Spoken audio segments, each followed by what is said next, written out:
Untuk membantu pengembangan channel ini, jangan lupa like, subscribe, dan share.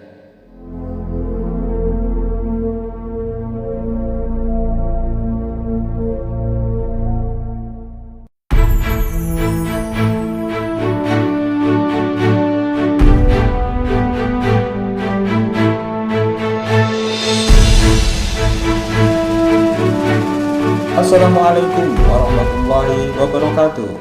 Ngaji Wali, belajar bersama untuk menemukan hakikat diri.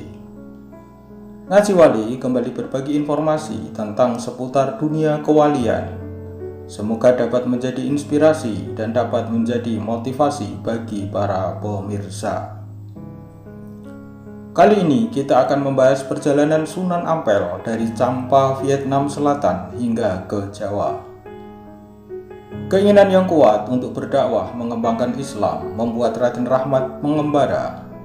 Wilayah yang dituju adalah Pulau Jawa karena Jawa merupakan wilayah yang maju dan sangat terkenal sejak berdirinya Kerajaan Majapahit. Saat Raden Rahmat datang ke Jawa, Kerajaan Majapahit sudah berakhir masa kejayaannya dan telah terpecah menjadi kerajaan-kerajaan kecil. Sebelum datang ke Jawa, Sunan Ampel yang ketika itu masih bernama Raden Rahmat singgah di Palembang dan bertemu dengan Adipati Palembang yaitu Arya Damar yang pada saat itu masih belum beragama Islam. Raden Rahmat berada di Palembang sekitar 2 bulan dan mengenalkan Islam kepada Arya Damar. Dengan penjelasan-penjelasan yang disampaikan oleh Raden Rahmat, akhirnya Arya Damar tertarik pada Islam dan kemudian masuk Islam. Namun, Arya Damar masih menyembunyikan agama baru yang dianut di hadapan rakyatnya, karena saat itu rakyatnya masih mengikuti keyakinan lama mereka. Menurut cerita setempat, setelah memeluk Islam, Arya Damar berganti nama dengan nama Aryo Abdillah. Setelah 2 bulan tinggal di Palembang, akhirnya Raden Rahmat melanjutkan perjalanannya ke Jawa. Raden Rahmat datang ke Jawa tidak sendirian, melainkan bersama 3 orang lainnya, yaitu bersama sang ayah Syekh Ibrahim As-Samarqandi, kemudian Ali Murtado atau Ali Musadda yang merupakan saudara tuanya, dan Raden Burereh atau Abu Hurairah yang merupakan saudara sepupunya yang juga merupakan putra Raja Champa.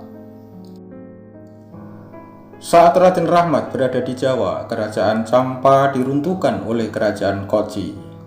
Menurut sejarah Melayu, Raja Champa yang terakhir bernama Paukuba yang kawin dengan putri dari Lagio. Raja Kerajaan Kochi meminang salah seorang putri mereka, tetapi pinangan itu ditolak.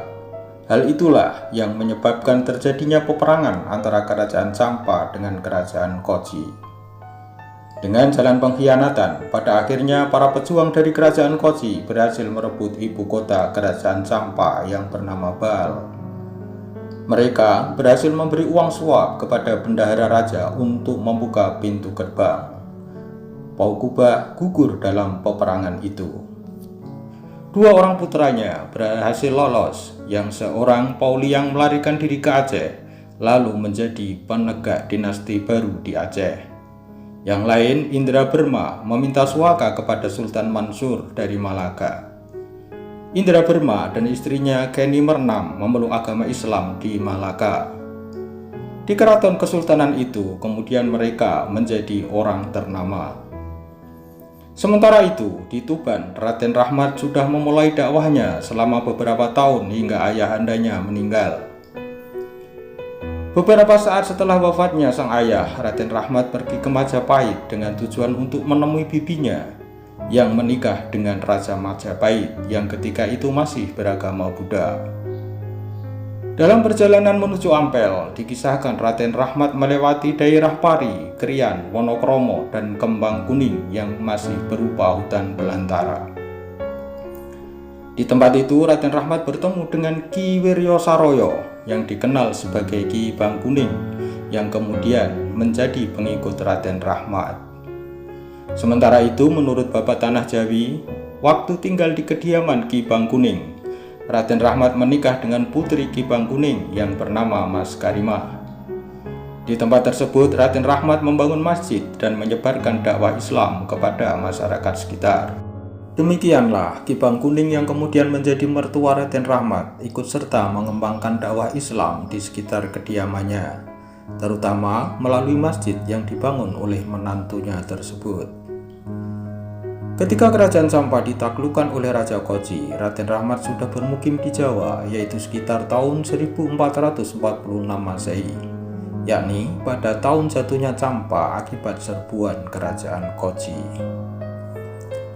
Hal itu sejalan dengan sumber dari Serat Walisono yang menyatakan bahwa Prabu Brawijaya, Raja Majapahit, mencegah Raden Rahmat kembali ke Champa karena Champa sudah rusak akibat kalah perang dengan kerajaan Koji.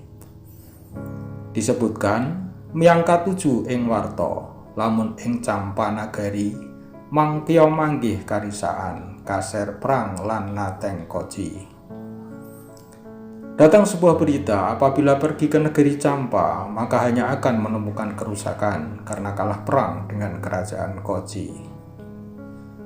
Penempatan Raden Rahmat oleh Prabu Brawijaya di Surabaya dan saudara tuanya di Gresik tampaknya memiliki kaitan erat dengan suasana politik di Champa, sehingga dua bersaudara tersebut ditempatkan di Surabaya dan Gresik dan dinikahkan dengan perempuan setempat. Babat Ngampel Denta menuturkan bahwa pengangkatan resmi Raden Rahmat sebagai imam di Surabaya dengan gelar Sunan dan kedudukan wali di Ngampel Denta dilakukan oleh Raja Majapahit. Dengan demikian, Raden Rahmat lebih dikenal dengan sebutan Sunan Ngampel. Raden Rahmat diangkat menjadi imam masjid Surabaya oleh pejabat Pecatondo di Terung bernama Arya Sena. Penempatan Raden Rahmat di Surabaya selain dilakukan secara resmi oleh Pecatondo di Terung, juga disertai oleh keluarga-keluarga yang dipercayakan kerajaan Majapahit untuk dipimpinnya. Karena hubungan baik dengan Raja Majapahit, Raden Rahmat diberi izin tinggal di Ampel disertai keluarga-keluarga yang diserahkan oleh Raja Majapahit kepadanya. Menurut Serat Walisana, Raja Majapahit tidak langsung mengangkat Raden Rahmat di Ampel Denta, melainkan menyerahkannya kepada Adipati Surabaya bawahan Majapahit bernama Arya Lembusura yang beragama Islam. Arya Lembusura dikisahkan menempatkan Raden Santri Ali menjadi imam di Gresik dengan gelar Raja Pandito Agung dengan nama Ali Murtala atau Ali Murtado. Setelah itu, Arya Lembusura menempatkan Raden Rahmat sebagai imam di Surabaya, berkediaman di Ampel Denta dengan gelar Sunan Ampel Denta. Dengan nama Pangeran Katib, bahkan dikisahkan Raden Rahmat menikah dengan Nyai Ageng Manila, putri Arya Teja dari Tuban. Menurut sejarah dalam, Arya Teja dari Tuban menikahi putri Arya Lembusura dan menurunkan Bupati Tuban. Itu berarti Nyai Ageng Manila yang dinikahi Raden Rahmat itu adalah cucu perempuan Arya Lembusura. Oleh karena terhitung cucu menantu Arya Lembusura, maka pada saat Arya Lembusura mangkat, Raden Rahmat menggantikan kedudukannya sebagai penguasa Surabaya, dan Raden Rahmat adalah Bupati pertama Surabaya. Disebutkan dalam serat tersebut, punika panjenengan ing Kabupaten Suropringgo, Kanjeng Sinuhun Ampel Denta, nama Pangeran Rahmat, juluk Syekh Mahdum, seda kasarekaken ing Ngampel. Wassalamualaikum warahmatullahi wabarakatuh.